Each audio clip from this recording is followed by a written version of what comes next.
Jammu smart city के अंतर्गत अब जम्मू म्युनिसिपल कॉरपोरेशन जितने भी एरियाज जो कि जम्मू म्युनिसिपल कॉरपोरेशन के अंडर आते हैं, वहां पर जो घर है उसको लेकर एक जो फैसला है वो यहाँ पर जम्मू नगर निगम द्वारा, जम्मू यानी कि जम्मू म्युनिसिपल कॉरपोरेशन द्वारा निकाला गया है। और आपको ये पूरी जानकारी मैं बता दूं कि जितने भी रेजिडेंशियल या फिर कमर्शियल बिल्डिंग्स हैं जो कि 75 वार्ड्स जो जम्मू म्युनिसिपल कॉरपोरेशन के अंडर आते हैं, वहां पर उन वार्ड्स में और उन घरों में और जो रेजिडेंशियल बिल्डिंग्स के साथ साथ कमर्शियल बिल्डिंग्स है वहां पर भी अब डिजिटल उसे करने के लिए, यानी कि जो आपका एड्रेस होगा उसे डिजिटल बनाने के लिए जो ये काम है ये किया जा रहा है। जिसको लेकर अब आपको ये पूरी जानकारी दूं कि एक टीम का गठन किया जाएगा जो कि अधिकारी घर घर जाकर डेटा कलेक्ट करेंगे और डेटा कलेक्ट करने के बाद से जितने भी घर हैं, यानी कि जो 75 वार्ड्स के अंदर जो घर आएंगे उनको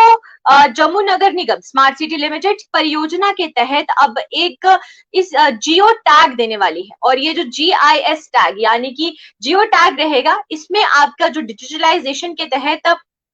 आपका एड्रेस, नंबर प्लेट और उसी के साथ QR कोड भी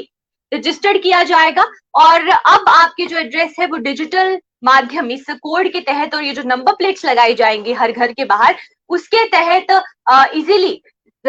आसान रहेगा डिटेक्ट करना। और साथ ही साथ जो QR कोड होंगे वो भी आसान होंगे डिटेक्ट करना। यानी कि अगर आप कहीं पर भी अपना पता देना चाहते हैं या आप अपने अगर किसी को एड्रेस देना चाहते हैं, तो जम्मू स्मार्ट सिटी का जो प्रोजेक्ट शुरू हुआ है उसके तहत अब ये फैसला लिया जा रहा है। और ये जो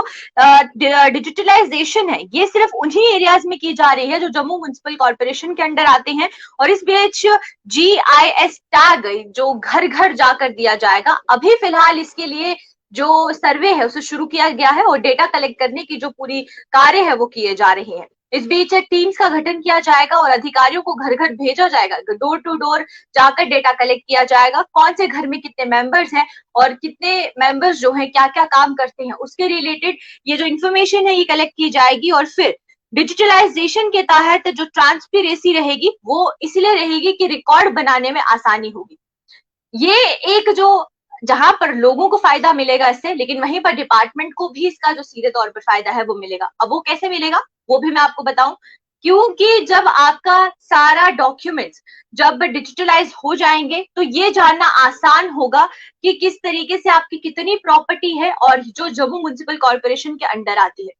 क्योंकि ये जो कदम है ये ऐसी अटकलें भी लगाई जा रही हैं क्योंकि प्रॉपर्टी टैक्स की जो शुरुआत है वो होने वाली है जम्मू नगर निगम द्वारा, जिसको लेकर अब ये डेटा किया जा रहा है कलेक्ट। और डेटा कलेक्ट करने के बाद से डिजिटलाइजेशन होने के बाद से जो नंबर प्लेट्स हैं वो दी जाएंगी और ये जो GIS टैग है ये भी दिया जाएगा, जिसके बाद से एक ओनर के पास कितनी प्रॉपर्टीज हैं उसका पता लगेगा और उसी के हिसाब से जो प्रॉपर्टी टैक्स है वो आगे जाकर वसूला जाएगा। हालांकि इसको प्रॉपर्टी टैक्स के साथ अभी नहीं जोड़ा जा रहा है, इसको अभी नहीं बताया जा रहा है कि प्रॉपर्टी टैक्स क्या ये जो टोकन्स दिए जा रहे हैं, जो टैग्स दिए जा रहे हैं, नंबर प्लेट्स दी जा रही हैं, क्या ये प्रॉपर्टी टैक्स से एसोसिएटेड होगा। लेकिन सोर्सेज की बात करें तो सोर्सेज का साफ कहना है कि अगर ये पहल की जा रही है तो ये इसीलिए की जा रही है कि एक जो रिकॉर्ड है वो जम्मू म्युनिसिपल कॉरपोरेशन के पास रहे कि एक ओनर के पास कितनी प्रॉपर्टीज हैं, ताकि जब प्रॉपर्टी टैक्स को लागू किया जाए तो ये पता चल सके कि रेजिडेंशियल बिल्डिंग्स कितनी है उस ओनर के पास और उसी के साथ कमर्शियल बिल्डिंग्स कितनी है।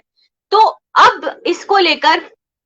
जो डोर टू डोर सर्वे होने वाला है उसको लेकर जो जम्मू म्युनिसिपल कॉरपोरेशन है उन्होंने कॉरपोरेटर से कहा है कि वो उनको मदद करे, आम लोगों से कहा है उनकी मदद करे। लेकिन क्या ये कितने हद तक सही है, क्योंकि प्रॉपर्टी टैक्स को लेकर जो प्रदर्शन है वो किया जा रहा था और उसकी पहल जो है अब ये डिजिटलाइजेशन टोकन के तहत शुरू की जा रही है। अभी के लिए फिलहाल इतना ही, आप मुझे इजाजत दीजिए। इसी तरीके से मैं और अपडेट्स लेकर हाजिर होती रहूंगी। नमस्कार।